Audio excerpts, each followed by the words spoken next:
Hello friends, स्वागत करता हूं आप सभी को इस प्यारा सा चैनल नशा ऑनलाइन क्लासेज में। और आज हम लोग द्विघात दो चरों वाले रैखिक समीकरण जो युग्म होता है उसके बारे में थोड़ा सा आगे की ओर बढ़ने का प्रयास करते हैं। जैसे कि पिछले क्लास में हम लोग बहुत सारे प्रश्न को सॉल्व किए थे, जैसे कि जो होता है दो चरों वाली रैखिक समीकरण युग्म 3 नंबर चैप्टर में पढ़ने के लिए है, और 3 नंबर चैप्टर में जो 3.1 होता है हम सभी ने सही तरीके से क्लियर कर चुके थे। अब उसके आगे हम लोग समझने वाले हैं। उसके आगे क्या हम सभी को पढ़ना है इसके बारे में थोड़ा सा समझ लेते हैं। जैसे कि हम सभी ने 3.1 में जो होता है उसमें था कि दिए गए जो होता था लैंग्वेज में होता था, प्रश्न होते थे, लैंग्वेज में प्रश्न लिखा हुआ रहता था और उसमें कहा जाता था कि ये जो हमने लैंग्वेज में लिखा है उसे आप लोग ज्यामितीय रूप में व्यक्त कीजिए और उससे ग्राफ बनाकर दिखाइए। तो सिंपल सी भाषा में उन सभी को ग्राफ बनाना था। अब आगे की ओर हम सभी को क्या करना है इसके बारे में थोड़ा सा समझ लेते हैं। जैसे कि यहाँ पर अब हम लोग आगे की ओर बढ़ने से पहले थोड़ा सा बता देना चाहते हैं कि ये जो वीडियो है किस लिए है। तो ये वीडियो इसलिए है कि दो चरों वाली रैखिक समीकरण में जो बहुत सारे ऐसे स्टूडेंट होते हैं जिनको यहाँ पर दिक्कत आ जाता है कि कोई भी समीकरण का जो ग्राफीय विधि से हम लोग बनाते हैं, जब दो चर वाले रैखिक समीकरण आता है, यानी कि इसमें युग्म आता है और युग्म में दो समीकरण आता है, तो इसके आगे की ओर बढ़ने से पहले थोड़ा सा हमारा एक रिक्वेस्ट है। और वह रिक्वेस्ट क्या है कि इस वीडियो के डिस्क्रिप्शन या आप लोग कमेंट में जाकर देख सकते हैं, वहाँ पर आप सभी को एक व्हाट्सएप का लिंक मिलेगा। उसे आप लोग जल्दी से जाकर लिंक पर क्लिक कीजिए और व्हाट्सएप चैनल पर व्हाट्सएप का जो ग्रुप है उस पर ज्वाइन हो जाइए, ताकि आप सभी को जो भी वीडियो यूट्यूब पर अपलोड किया जाए आप सभी को जल्दी से सबसे पहले दिया जाए। एक तो सब्सक्राइब के माध्यम से जल्द चल ही जाता है, और अगर आप सभी लोग सब्सक्राइब नहीं किए होंगे तो उस ग्रुप के माध्यम से भी भेज दिया जाएगा कि आप सभी के पास वीडियो जाता है। आप लोग सब्सक्राइब जो किए हैं उनके पास वीडियो जाता है, लेकिन दिक्कत क्या है? दिक्कत यह है कि आप लोग देखते नहीं हैं, और नंबर 2 कि आप लोग दोस्तों के पास शेयर नहीं करते हैं। तो ऐसा करने से काम नहीं चल पाएगा। आप लोग से हमारा एक विनती है कि आप लोग इस चैनल को जितना हो सके उतने दोस्तों के पास शेयर कीजिए, और नंबर 2 कि वीडियो को पूरा देखिए। वीडियो को पूरा देखने से क्या होगा कि आप सभी के पास ओवर जो कॉन्फिडेंस लेवल होता है वो बढ़ जाता है। आप लोग, हमें पता है कि आप लोग हमसे एडवांस टीचर से पढ़े हैं, जो कि ऑनलाइन भी पढ़े होंगे, ऑफलाइन भी पढ़े होंगे, लेकिन थोड़ा सा जो हमारे पढ़ाने का जो तरीका है उस पर थोड़ा सा आप लोग सही तरीके से चल के देखिए। अगर आप सभी को हम जो बोलते हैं वो उस पर चलने के बाद सही नहीं हो पाता है तो आप लोग बेशक हमें छोड़ सकते हैं, लेकिन पहले वीडियो को एक बार पूरा देख कर ही जाइए। उसके बाद बताइए कि वीडियो कैसा लगा है, और अपने दोस्तों के पास भी भेजिए ताकि उनको भी पता चल पाए कि वीडियो कैसा लगा। वीडियो तो कैसा भी लग सकता है, लेकिन जो हमने यहाँ पर अपने समझाने का तरीका आप सभी के सामने प्रदर्शित किया है वो आप सभी को कैसा लगा है। तो चलिए आज हम लोग दो चरों वाली रैखिक समीकरण युग्म में थोड़ा सा समझ लेते हैं। तो यहाँ पर दो चरों वाली रैखिक समीकरण युग्म में हम लोग पढ़ने वाले हैं कि कोई भी ग्राफ जो होता है वह समांतर, जो ग्राफ हम लोग खींचते हैं तो समांतर रेखा चल जाता है, और कभी कभी तो ऐसा होता है कि सिर्फ एक जगह इस प्रकार से ऐसे क्रॉस कर देता है, और कहीं कहीं तो होता है कि बार बार ऐसे जाता है फिर यहाँ पर आया फिर ऐसे मिल जाए फिर ऐसे, इस प्रकार से होता है। तो इन सभी को हम लोग कहते क्या हैं और इन सभी का मतलब क्या होता है? कोई भी काम हमारे जीवन में, कोई भी कार्य हमारे जो लाइफ में डेली का जो बीतता है उसका कोई ना कोई मतलब ज़रूर होता है। तो वही यहाँ पर भी है कि ग्राफ में किसी भी प्रकार का ग्राफ हो उसका मतलब हमेशा डिफरेंट होता है, यानी कि कैसा भी ग्राफ खींचिए उसका हमेशा अलग अलग मान होता है। तो चलिए उसी को समझ लेते हैं। तो हमारा चैप्टर जो है उसका नाम है दो चरों वाली रैखिक समीकरण युग्म। दो चरों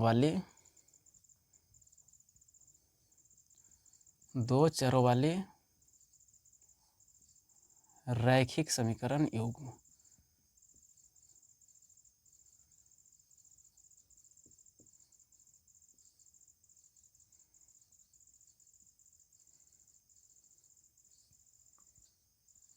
ये हमारा चैप्टर का नाम है और चैप्टर का जो लेसन है, पाठ क्या है, तो वह पाठ 3 है। यानी कि हम लोग पाठ संख्या 3 को अध्ययन कर रहे हैं, समझ रहे हैं। तो यहाँ पर आप सभी को बात एक बताते हैं। जैसे कि व्यापक रूप आप सभी को पता होगा कि दो चरों वाली रैखिक समीकरण का व्यापक रूप क्या होता है। हमने यहाँ पर सिर्फ समीकरण बोला है, युग्म नहीं बोला है। युग्म को अभी साइड रखना है। दो चरों वाली रैखिक समीकरण युग्म का जो होता है व्यापक रूप होता है। यहाँ पर सबसे पहले लिख देते हैं कि व्यापक रूप, यहाँ पर व्यापक रूप, ये हो गया व्यापक रूप। और उसके बाद यहाँ पर हम सभी को सारणी जो होता है वह सारणी बनाना है। उसके बाद अनुपातों का तुलना लिखना है। अनुपातों का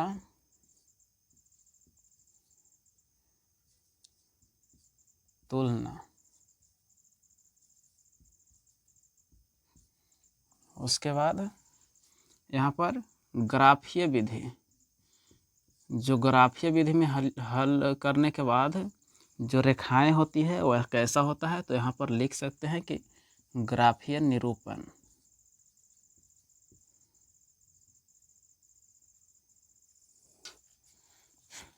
अब इसके बाद सबसे लास्ट में आता है, उसको हम लोग लिखेंगे नहीं, सिर्फ इसी प्रकार से समझ पाएंगे। थोड़ा सा एक सेकेंड।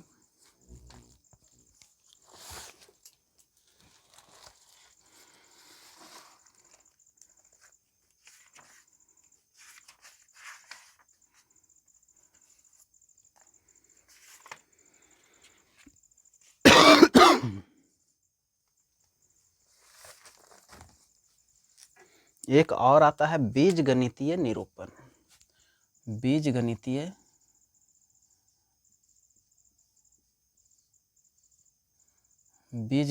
निरूपण।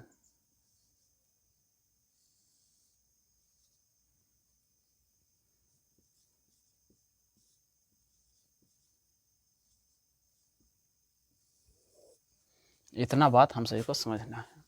सबसे पहले आप सभी लोग को एक बात बता देना चाहते हैं कि यहाँ पर हमने बोला था कि दो चरों वाली रैखिक समीकरण का जो व्यापक रूप होता है वह क्या होता है, तो उसे हम लोग लिख लेते हैं पहले। तो दो चरों वाली रैखिक समीकरण का जो व्यापक रूप होता है वह यह होता है कि सबसे पहले किसी में भी कोई एक अचर संख्या होगा और साथ ही में एक कोई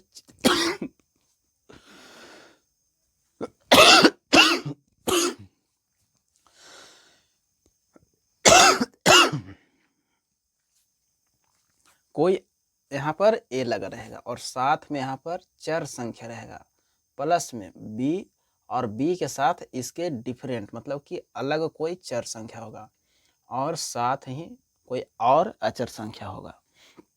यहाँ पर जो ए है एक्स है, तो बोलिएगा आप लोग कि यहाँ पर दोनों तो चर संख्या ही है, तो इसका मतलब क्या हुआ। यहाँ पर कह सकते हैं कि ए बी और सी जो है वह एक अचर संख्या यहाँ पर लेना है। यानी कि ए बी सी के स्थान पर कोई अंक, जैसे कोई भी अंक हम लोग रख सकते हैं, इसका कोई लिमिट नहीं है।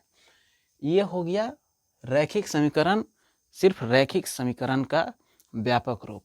अब यहाँ पर युग्म लगा हुआ है, तो युग्म के मतलब होता है कि दो समीकरण होना चाहिए, यहाँ पर बराबर में 0।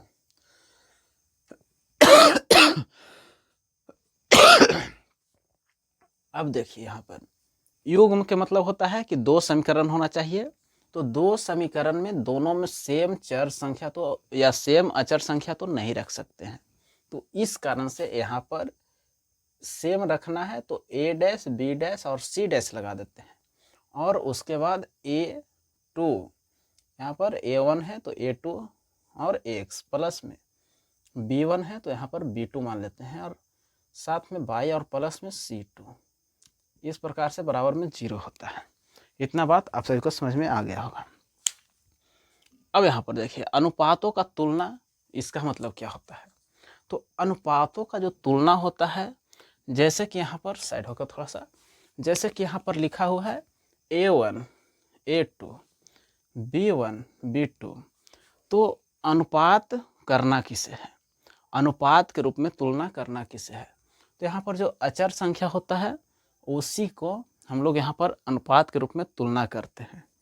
तो सबसे पहले A1 है और A2 है, और दूसरा है B1 B2, तो इसको हम लोग तुलना करके देखते हैं। तो एक बात बता देते हैं कि जहाँ पर A1 बटा में A2 और B1 बटा में B2, थोड़ा सा जहाँ पर A1 और बटा में A2 और B1 बटा में B2 ये दोनों आपस में बराबर ना हो तो उसका ग्राफीय निरूपण कैसा होगा, इसके बारे में थोड़ा सा समझ लेते हैं। तो जब A1 A2 B1 B2 इस प्रकार का समीकरण युग्म रहे और वहाँ पर A1 A2 के बारे में ऐसा लिखा हुआ रहे कि उसका A1 और A2 के अनुपात करते हैं तो B1 B2 के बराबर नहीं आया है, तो वैसे समीकरण का जब ग्राफीय निरूपण करेंगे तो उसका प्रतिच्छेद हो जाएगा। यानी कि जब दो मान को आपस में ग्राफीय विधि से जब ग्राफ खींचते थे तो वहाँ पर प्रतिच्छेद कर लेगा, यानी कि आपस में जाकर इस प्रकार से काट लेगा, और इसे ही हम लोग प्रतिच्छेद कहेंगे। और जब ये प्रतिच्छेद कर जाएगा तो यहाँ पर इसके देखिए कितने स्थान पर यहाँ पर मिला है, तो सिर्फ एक स्थान है जहाँ पर दोनों रेखाएं आपस में आकर मिला है।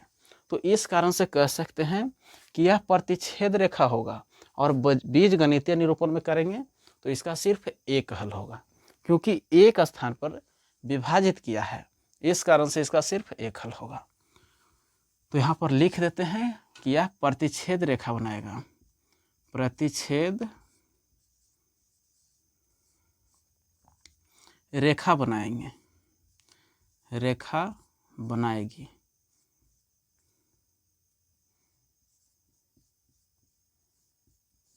इतना बात आप सभी को समझ में आ गया होगा। अब इसके बाद बोले कि बीजगणितीय विधि क्या है। तो इसमें प्रतिच्छेद करेगा, यानी कि किसी एक स्थान पर जाकर विभाज्य करेगा, तो इसका सिर्फ एक हल होगा, या तो अद्वितीय हल भी कह सकते हैं, अद्वितीय हल। इसका दो हल नहीं हो सकता है, सिर्फ एक हल होगा।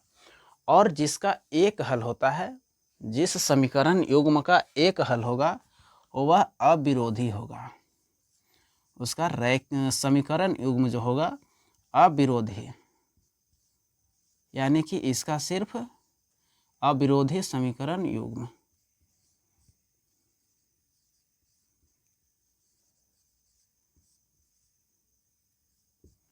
इतना बात आप सभी को समझ में आ गया होगा, ऐसा हमें आशा है। अब इसके बाद समझते हैं कि यहाँ पर A डैश और A2 और B1 B2 ये दोनों तो आपस में बराबर नहीं था, तो प्रतिच्छेद कर गया। इसका बीजगणितीय निरूपण में अद्वितीय हल, यानी कि एक हल होगा। अब इसके बाद थोड़ा सा समझ लेते हैं कि यदि यहाँ पर A1 A2 B1 B2 C1 C2 ये तीनों आपस में बराबर हो जाए तो वह कैसा रेखा बनाएगा।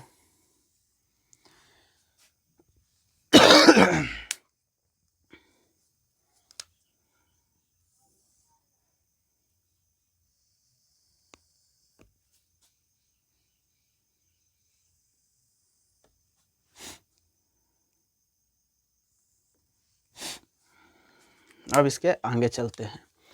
सभी के लिए हम लोग यहाँ पर 3 पॉइंट लिखेंगे और तीनों के लिए जो समीकरण युग्म होगा सेम होगा। अब इसके बाद इतना समझने के बाद हम लोग एग्जाम्पल पर चलेंगे और सही तरीके से समझ पाएंगे। इसके बाद हम लोग यहाँ पर समझते हैं कि A1 बटा में A2 बराबर B1 बटा में B2 और बराबर में C1 बटा में C2 है। यहाँ पर तीनों को जब अनुपात का तुलना किए हैं तो यहाँ पर तीनों आपस में बराबर हो गया है। तो बताइए कि इसका ग्राफीय विधि जब हल करेंगे तो वह कैसा जो है रेखा बनाएगा। तो उसको यहाँ पर समपाती जिसको कहते हैं, समपाती रेखा बनाएगा, समपाती रेखा बनाएगी। जैसे कि यहाँ पर सिर्फ एक बार प्रतिच्छेद किया तो इसे हम लोग प्रतिच्छेदी रेखा कहें, यानी कि प्रति मतलब एक होता है और छेदी इसको हम लोग संधि विच्छेद करेंगे तो प्रतिच्छेदी यानी कि एक स्थान पर छेदी यानी कि टच करेगा, उसे हम लोग प्रतिच्छेदी कहेंगे। एक स्थान पर कट करेगा एक स्थान पर कट करता है, इस कारण से हम लोग उसे प्रतिच्छेदी कहेंगे और उसका सिर्फ एक हल होगा। जैसे ही समपाती में चल जाते हैं, समपाती रेखा बनाएगा तो वहाँ पर इसका अनेक हल हो जाएगा, यानी कि यहाँ पर एक बार काटा तो एक हल, यहाँ पर अनेक हल होगा। इसका कहने का मतलब है कि अनेकों स्थान पर विभाजित कर सकता है। तो यहाँ पर लिखेंगे कि इसका अनेक हल होगा, अनेकों हल होगा, अनेकों हल, बस इतना ही लिख सकते हैं। अब इसके बाद अनेक हल तो हो गया, जैसे कि यहाँ पर समीकरण युग्म जो था अविरोधी था, इसका समीकरण युग्म क्या होगा। तो इसका समीकरण युग्म जो होगा वह संगत होगा, संगत समीकरण युग्म, संगत समीकरण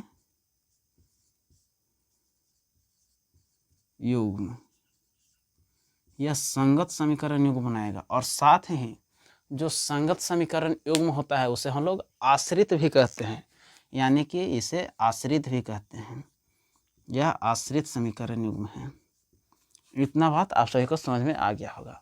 अब इसके बाद थोड़ा सा चल देते हैं एक और, हमने बोला था कि 3 पॉइंट समझेंगे, तो यहाँ पर 2 पॉइंट हो गया है। इसके बाद क्या है, इसके बाद सबसे पहले वाला नो इज इक्वल टू था, अब यहाँ पर तीनों बराबर हो गया है। अगला बार जो चलेंगे B1 B2 और C1 C2 आपस में बराबर नहीं होंगे, यानी कि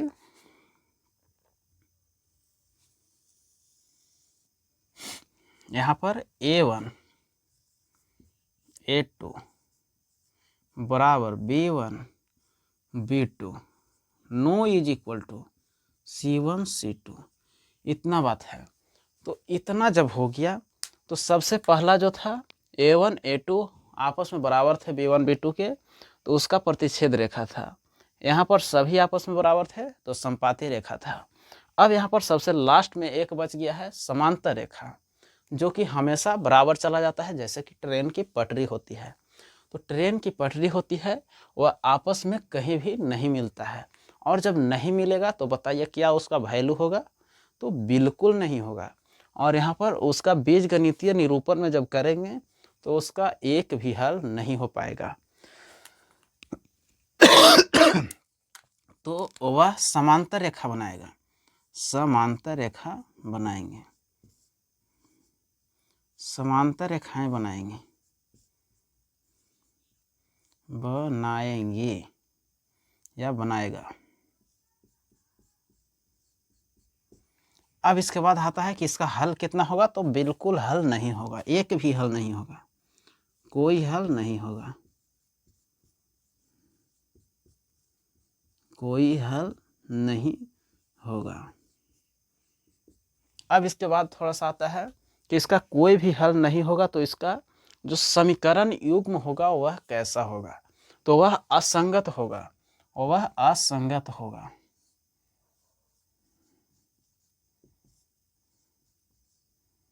असंगत समीकरण युग्म।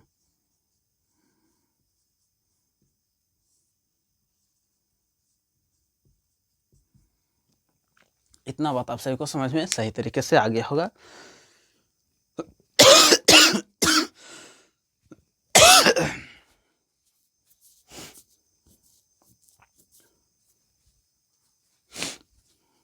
एक बार थोड़ा सा फिर से हम लोग समझ लेते हैं।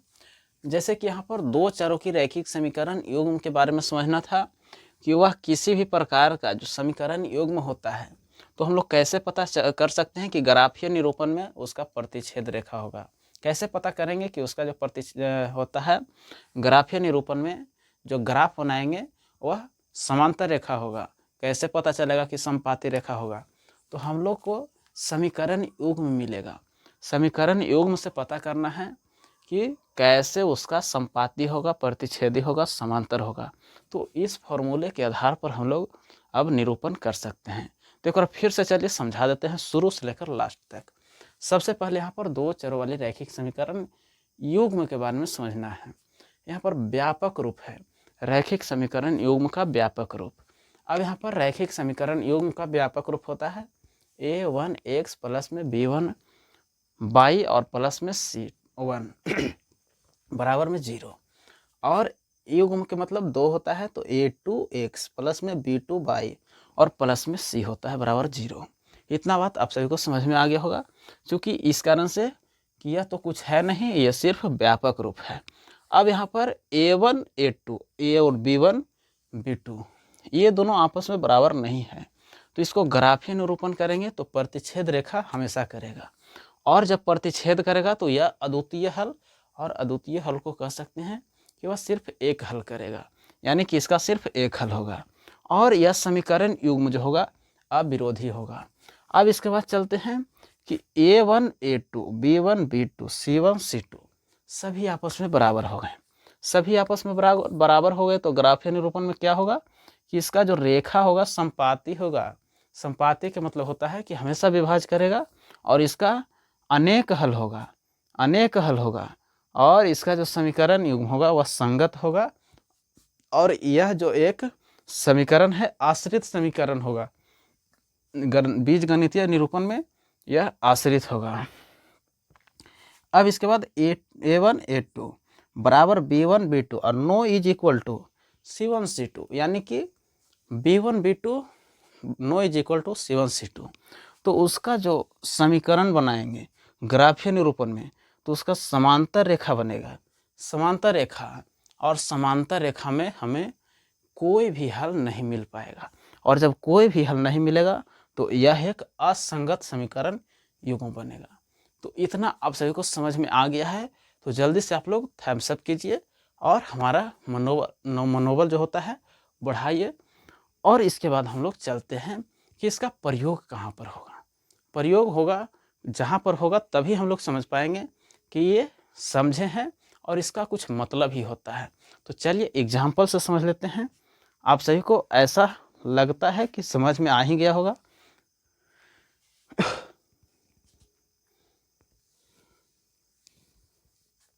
एक बार आप लोग इसे स्क्रीनशॉट भी ले सकते हैं, ताकि या तो आप लोग लिख भी सकते हैं, आगे देखने के लिए समझने के लिए अच्छा होगा, अच्छा साबित होगा।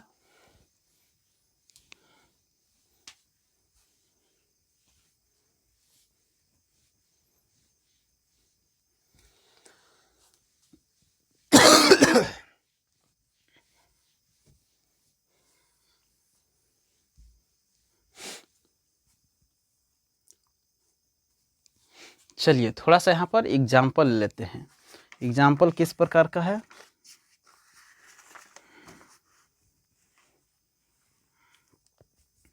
सबसे पहला एग्जाम्पल आता है एग्जाम्पल नंबर 1, और एग्जाम्पल नंबर 1 में है 5x माइनस में 4y और बराबर में 8 है। बराबर नहीं, यहाँ पर प्लस में 8 है, प्लस 8 बराबर 0। और युग्म में दो समीकरण हमेशा होता है, तो इस कारण से यहाँ पर 7x प्लस 6y माइनस में 9 है बराबर 0। तो आप सभी लोग जल्दी से इसे बताइए कि क्या आप लोग इसे हल कर सकते हैं।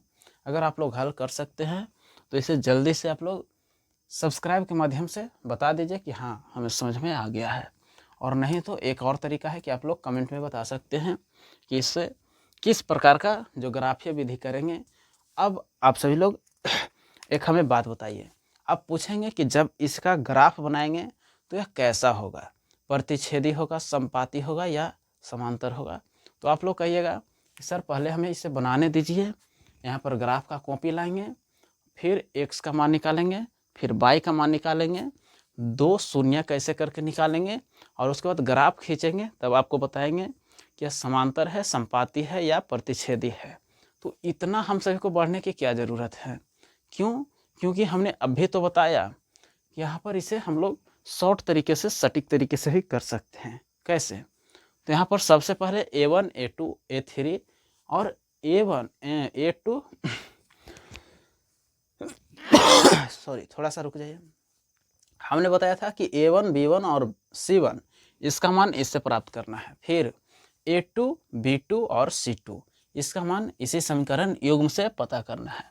तो सबसे पहले यहाँ पर इस तरफ चल देते हैं। A1 जो होता है सबसे पहला समीकरण युग्म का पहला मान होता है, x के साथ जो होता है वह, यानी कि A1 के रूप में 5 है। अब इसके बाद B1 के रूप में क्या है?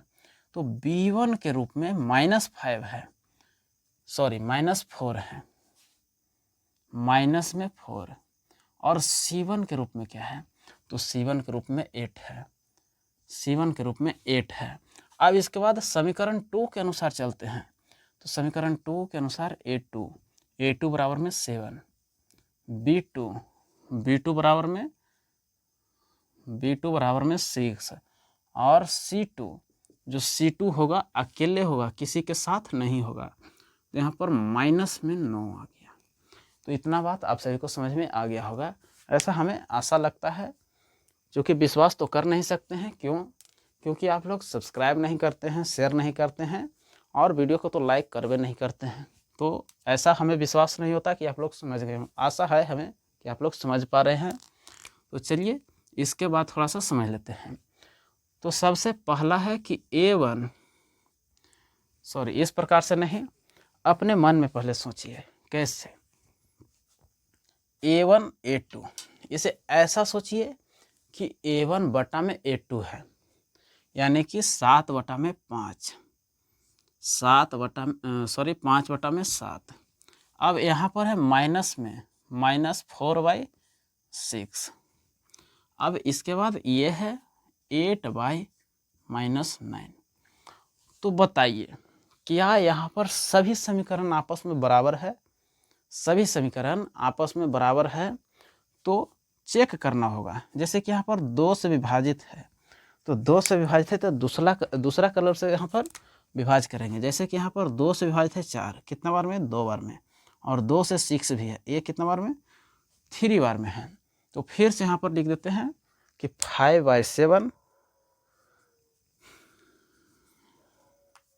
यहाँ पर 5/7, फिर कॉमा दे देते हैं माइनस में 2/3 और फिर कॉमा दे देते हैं 8/-9। तो देखिए यहाँ पर समीकरण, जिसके समीकरण के सहायता से A1 A2 A3 का जो मान निकाले हैं, क्या आपस में कोई भी बराबर है? यानी कि A1 A2 या B1 B2 दोनों आपस में बराबर है? नहीं। B1 B2 और यहाँ पर C1 C2 क्या आपस में बराबर है? नहीं। तो यहाँ पर समीकरण शुरू में ही जो है यह बराबर में नहीं है। तो इस कारण से कह सकते हैं क्या आपस में बराबर नहीं है, तो यह एक प्रतिच्छेदी रेखा बनाएगा, यह एक प्रतिच्छेदी रेखा बनाएगा। कैसा रेखा बनाएगा? तो प्रतिच्छेद रेखा बनाएगा, प्रतिच्छेद रेखा बनाएगा। अब इसके बाद पूछते कि इसका कितना हल हो सकता है। तो प्रतिच्छेद रेखा बनाएगा तो वह कैसा समीकरण बनाता है, उसका कितना हल होता है? तो जी बोलिएगा कि उसका सिर्फ एक हल होता है। तो इसे यहाँ पर भी लिख सकते हैं कि सिर्फ एक हल, सिर्फ एक हल। या तो आंसर में बता सकता है कि अद्वितीय भी हो सकता है, अद्वितीय। इतना बात आप सभी को समझ में आ गया होगा। अब इसके बाद एक और बोलेगा कि इसका समीकरण क्या होगा, समीकरण कैसा होगा। तो इसका जो समीकरण होगा वह संगत होगा, तो इसको यहाँ पर लिख देते हैं संगत होगा, समीकरण संगत होगा, संगत समीकरण युग्म।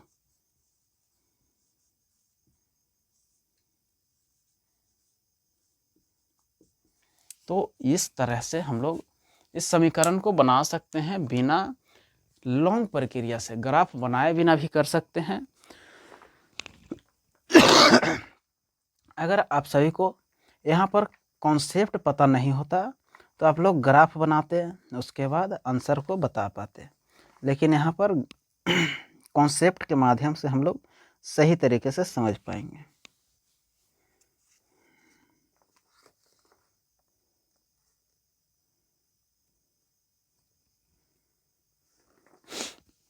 तो अब आप सभी को एक बात बताते हैं कि ये जो प्रश्न है बहुत ही VVI है, जो एग्ज़ाम के मामले में होता है बहुत ही VVI होता है, और इससे 2 नंबर के प्रश्न हमेशा आते ही रहता है। तो इसे हल्के में लेने की प्रयास ना करें, इसको बहुत सारे एग्जाम्पल्स को लेकर, जैसे कि यहाँ पर 3.2 में जो 2 नंबर प्रश्न और 3 नंबर प्रश्न और साथ ही इसका 4 नंबर प्रश्न भी है जो इसी पर आधारित है। तो आप लोग इसे सही तरीके से मेहनत कीजिए, रिवीजन कीजिए। अगर रिवीजन नहीं कीजिएगा तो रिजल्ट नहीं होगा। यहाँ पर रिवीजन जो है, रिजल्ट का जितना रिवीजन कीजिए उतना ही रिजल्ट होगा। मतलब कि रिजल्ट बराबर में रिवीजन रखना चाहिए, या रिवीजन बराबर में रिजल्ट। जितना रिवीजन होगा उतना ही रिजल्ट होगा। तो आशा करते हैं कि ये सारे प्रश्न आप सभी को समझ में आए होंगे। तो आगे का जो प्रश्न आएगा, आगे का जो वीडियो आएगा, उसमें हम लोग 3.2 को सही तरीके से समझ पाएंगे और बिल्कुल अंत तक देखेंगे। यहाँ पर सिर्फ एक एग्जाम्पल हुआ है, इसके बाद हम लोग बहुत सारे एग्जाम्पल को लेंगे और समझ पाएंगे। तो चलिए मिलते हैं अगले वीडियो में। तब तक एक आप सभी को सूचना दे देते हैं कि इस वीडियो के डिस्क्रिप्शन या आप लोग कमेंट में जाकर देख सकते हैं, वहाँ पर आप सभी को एक व्हाट्सएप का लिंक मिलेगा। उसे आप लोग जल्दी से जाकर लिंक पर क्लिक कीजिए और व्हाट्सएप चैनल पर, व्हाट्सएप का जो ग्रुप है उस पर ज्वाइन हो जाइए, ताकि आप सभी को जो भी वीडियो यूट्यूब पर अपलोड किया जाए आप सभी को जल्दी से सबसे पहले दिया जाए। एक तो सब्सक्राइब के माध्यम से जल्द चल ही जाता है, और अगर आप सभी लोग सब्सक्राइब नहीं किए होंगे तो उस ग्रुप के माध्यम से भी भेज दिया जाएगा। तो चलिए मिलते हैं अगले वीडियो में। आप लोग सब्सक्राइब कीजिए, लाइक कीजिए और अपने दोस्तों के पास भी शेयर कीजिए। बाय, धन्यवाद।